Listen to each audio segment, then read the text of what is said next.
السلام علیکم ورحمۃ اللہ وبرکاتہ۔ سبحانک لا علم لنا الا ما علمتنا انک انت العلیم الحکیم۔ استغفر اللہ ربی من کل ذنب واتوب الیہ۔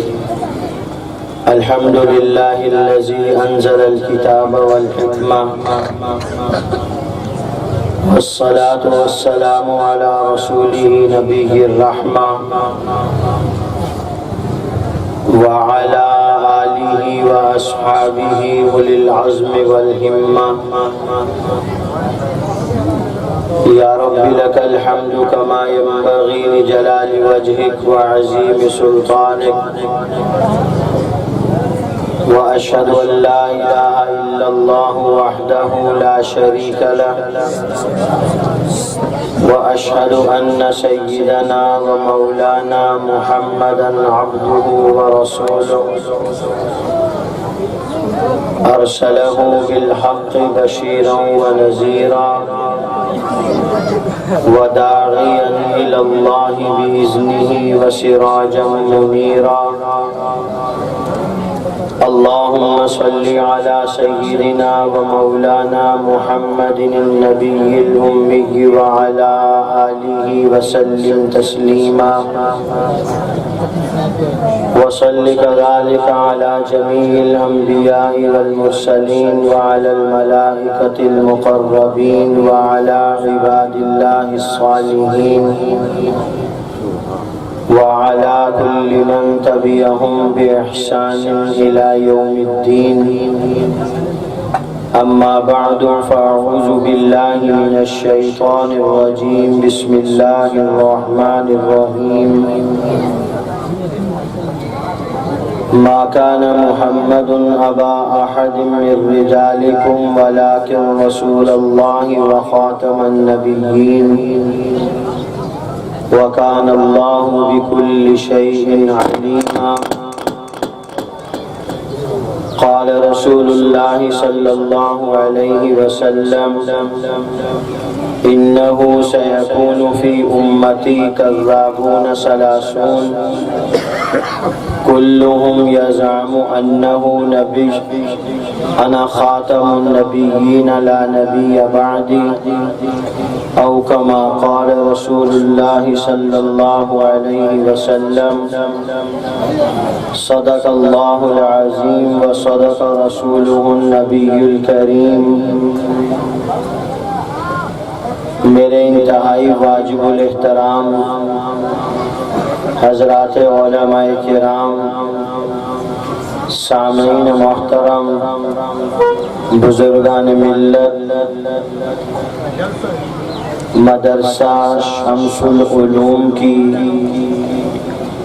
سالانہ تقریب اختتام بخاری شریف کی اس بابرکت، بارونق اور روحانی مجلس میں میں اور آپ الحمدللہ اللہ پروردگار عالم کے فضل و کرم سے شرکت کی سعادت حاصل کر رہے ہیں۔ اللہ پاک پروردگار عالم نے ہم سب پر یہ فضل اور احسان اور کرم فرمایا کہ اللہ تعالیٰ نے ہمیں ایمان کی دولت سے سرفراز فرمایا۔ اللہ پاک نے ہمیں ایمان کی دولت نصیب فرمائی۔ ایمان لا الہ الا اللہ محمد رسول اللہ کی نعمت سے اللہ نے ہمیں مالا مال کیا۔ یہ وہ نعمت ہے جس کے مل جانے پر انسان آخرت کی ہمیشہ ہمیشہ کی کامیابیوں اور کامرانیوں سے ہمکنار کیا جائے گا۔ جسے یہ ایمان والی نعمت نہیں ملی، وہ دنیا میں کتنا ہی مال و اسباب کیوں نہ رکھتا ہو، دنیا میں اس کا خاندانی تعلق کتنا ہی اونچا کیوں نہ ہو، اس کے پاس دنیاوی منصب کتنا ہی اونچا کیوں نہ ہو، لیکن اگر اس کے پاس ایمان والی نعمت نہیں، کلمے والی نعمت نہیں، اور رسول اللہ صلی اللہ علیہ وسلم والی نعمت اس کے پاس نہیں، تو دنیا کی عارضی فنا ہو جانے والی چیزیں اسے آخرت میں نفع نہیں دیں گی۔ یہ ایمان کی بہاریں، یہ کلمہ، رسول اللہ صلی اللہ علیہ وسلم کی محبت، یہ ہمیں کہاں سے ملتی ہے؟ اس ایمان کی بہاروں کے لیے، کلمے کو پانے کے لیے، رسول اللہ صلی اللہ علیہ وسلم کو حاصل کرنے کے لیے روئے زمین پر خالق کائنات نے مساجد اور مدارس کا ایسا نظام قائم فرمایا، اپنے دین کی بقا اور اس کی حفاظت کا ایسا انتظام کروایا کہ اس دین کی بقا اور حفاظت کے ایسے ادارے قائم کروائے کہ ان اداروں سے جو جڑ جائے گا اسے خدا بھی مل جائے گا، اسے مصطفیٰ بھی مل جائے گا۔ آپ حضرات صبح سے لے کے اب تک بہت باتیں سن چکے، کتنی تقریریں سن چکے ہیں؟ 8-10 تقریریں تو ہو چکی ہوں۔ مولانا کا بڑا جاندار ایمان افروز بیان ہوا۔ میں آپ کی خدمت میں ایک بات عرض کرتا ہوں، باتیں آپ کو بہت معلوم ہیں، معلومات آپ کے پاس بہت زیادہ ہیں، لیکن سارے کے سارے دوست اور بھائی یہ بات یاد رکھیں کہ باتیں سنانے کے لیے آپ کو نہیں بلایا اتنی گرمی میں، باتیں سنانا مقصود نہیں ہے، مقصود یہ ہے کہ ان باتوں کے ذریعے سے میں اور آپ اپنے آپ کو عمل پر لے آئیں۔ قرآن کریم کے فضائل بیان کیے گئے، قرآن کریم کی عظمت بیان کی گئی، قرآن کریم کی رفعت بیان کی گئی، صاحب قرآن کی عظمت بیان کی گئی، اصحاب پیغمبر کی تقدیس و تطہیر کو بیان کیا گیا۔ ساری باتیں سن لی، قرآن کریم کی عظمت سنی، اس پر عمل نہیں کیا، پیغمبر کی عظمت سنی، اس کو عمل میں لایا نہیں، اصحاب پیغمبر کے ایمان افروز واقعات سنے، اس پہ کان دھرا نہیں، تو یاد رکھیے خالی باتیں سننے سے کوئی فائدہ نہیں ہوگا۔ جب تک میں اور آپ اپنے آپ کو عمل پر نہیں لے کر آئیں گے، اس گرمی میں بیٹھ کر پیغام ساتھ لے کر جائیے، قرآن کریم کی عظمت کو اپنے دل میں بٹھائیے، قرآن کریم کے احکامات پر عمل پیرا ہونے کی کوشش کیجیے۔ آپ کو بتایا گیا قرآن کریم کا جو حافظ ہوگا اسے یہ انعامات دیے جائیں گے، اس کے والدین کو سونے کا تاج پہنایا جائے گا، اس پر لگے ہوئے ہیروں کی چمک دمک سورج کی چمک دمک سے زیادہ ہوگی۔ اس باپ کو تاج کب پہنایا جائے گا؟ جب اس کا بیٹا حافظ قرآن ہوگا۔ اس ماں کے سر پہ تاج کب سجایا جائے گا؟ جب اس کا بیٹا حافظ قرآن ہوگا۔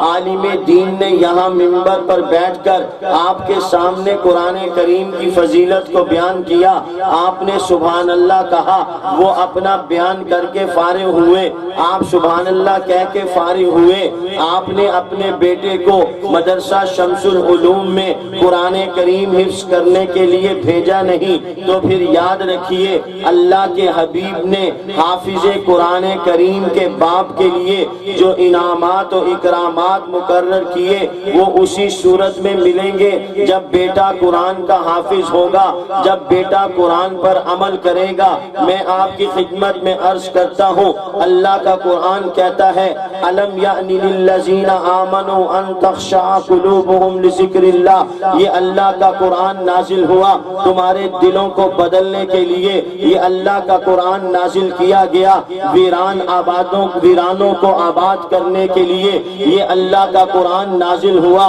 جہاں خشک اور بنجر زمین تھی اسے آباد و شاداب کرنے کے لیے، لِتُخْرِجَ النَّاسَ مِنَ الظُّلُمَاتِ إِلَى النُّورِ، یہ کتاب ایسی کتاب ہے جو اندھیروں سے نکال کے اجالوں میں لاتی ہے، یہ کتاب ایسی کتاب ہے جو کفر سے نکال کے ایمان میں لے کر آتی ہے۔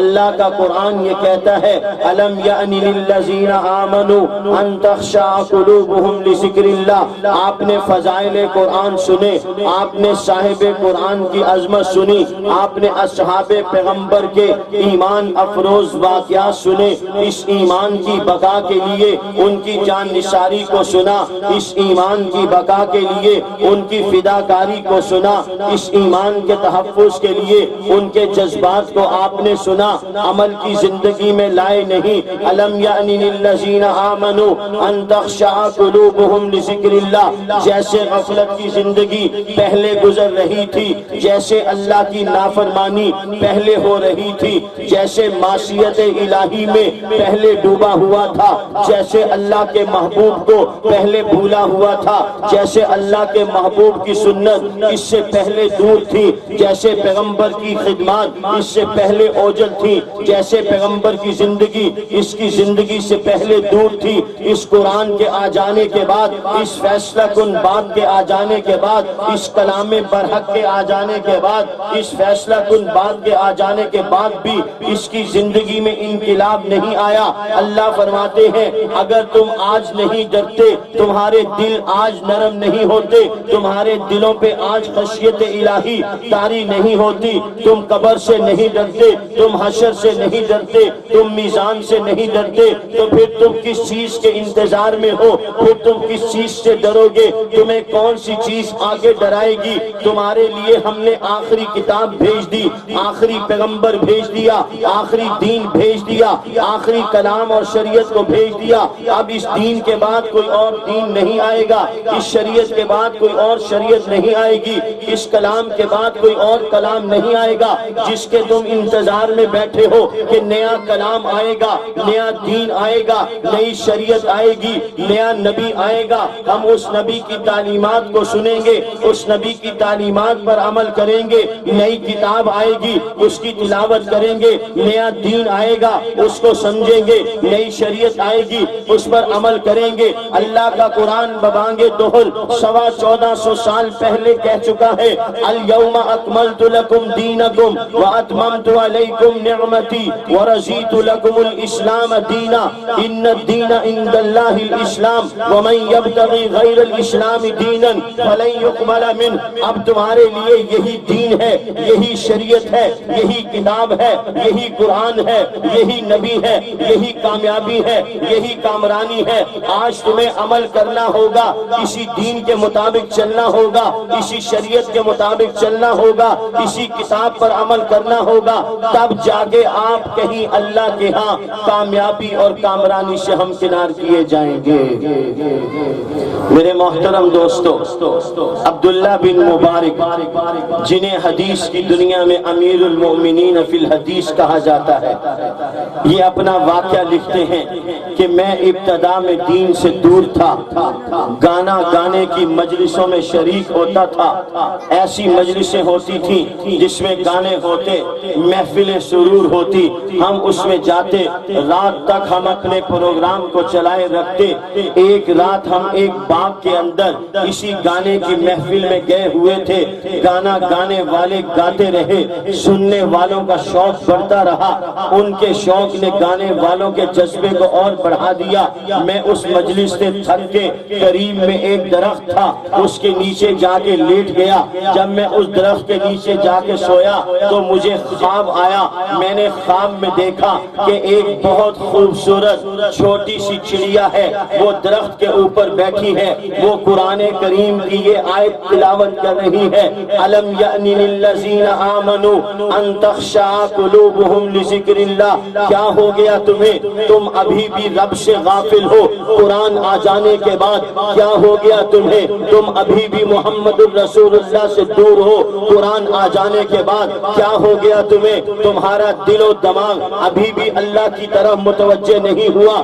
اس قرآن کے نازل ہو جانے کے بعد عبداللہ بن مبارک کہتے ہیں میں نے اس چڑیا کی زبان سے بڑی حسین و جمیل زبان میں, بڑی حسین و جمیل قرات اور تلاوت میں قرآن کی اس آیت کو سنا, الم یأن للذین آمنوا ان تخشع قلوبہم لذکر اللہ. اسی دوران میری آنکھ کھلی, میری زبان پر یہ جملے جاری تھے, وہ وقت آ گیا ہے کہ اب اللہ کی رحمت سے میں اللہ کی رحمت کے قریب ہو جاؤں, میں اس قرآن کی برکت سے اللہ کے قریب ہو جاؤں.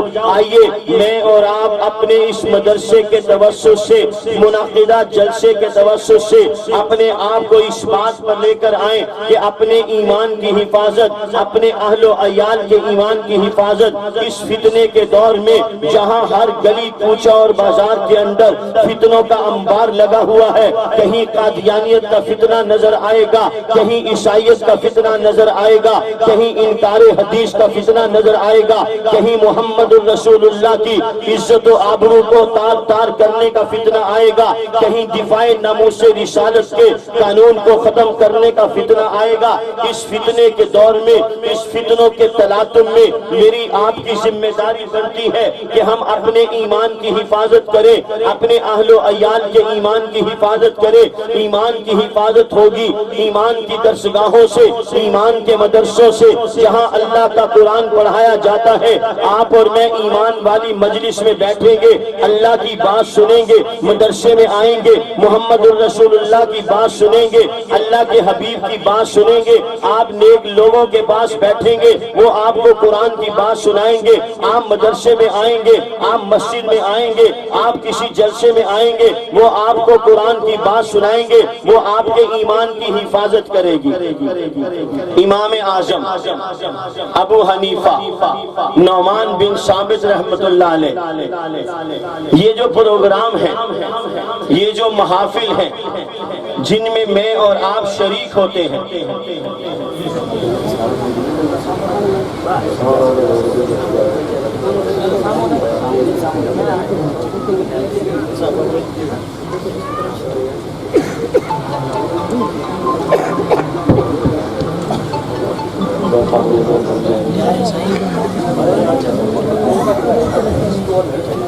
کرو کرو جلدی کر لو, کوئی بات نہیں, یہ بھی ضروری ہے.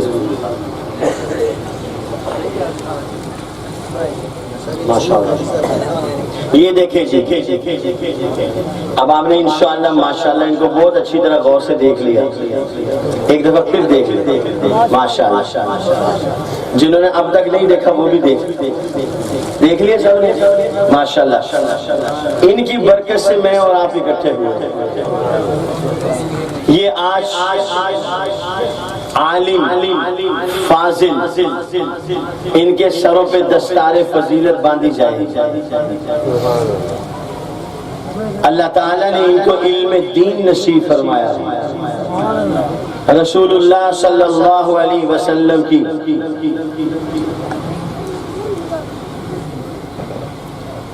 حضور علیہ السلام کی نسبت نصیب فرمائی ہے. بڑے ہی خوش نصیب ہیں وہ لوگ جنہیں نسبت مصطفیٰ مل جاتی ہے. آج شاید دنیا میں یہ نسبت سمجھ میں نہ آئے.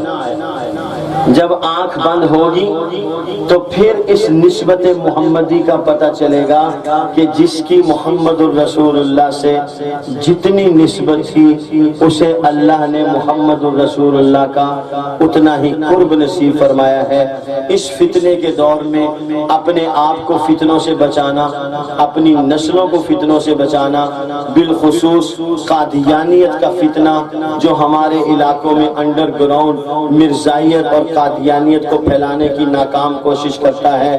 جس علاقے میں، جس گاؤں میں، جس دیہات میں قادیانیت کا فتنہ ہو، اپنے اس علاقے کے علماء سے اور جماعت عالمی مجلس تحفظ ختم نبوت کے مبلغین سے رابطہ کر کے دو کام کرنے ہیں: مسلمانوں کے ایمان پر پہرا دینا ہے، قادیانیوں کو دعوت ایمان دینی ہے۔ کوشش فرمائیں گے۔ وآخر دعوانا ان الحمدللہ۔ ایک انتہائی مؤدبانہ گزارش ہے۔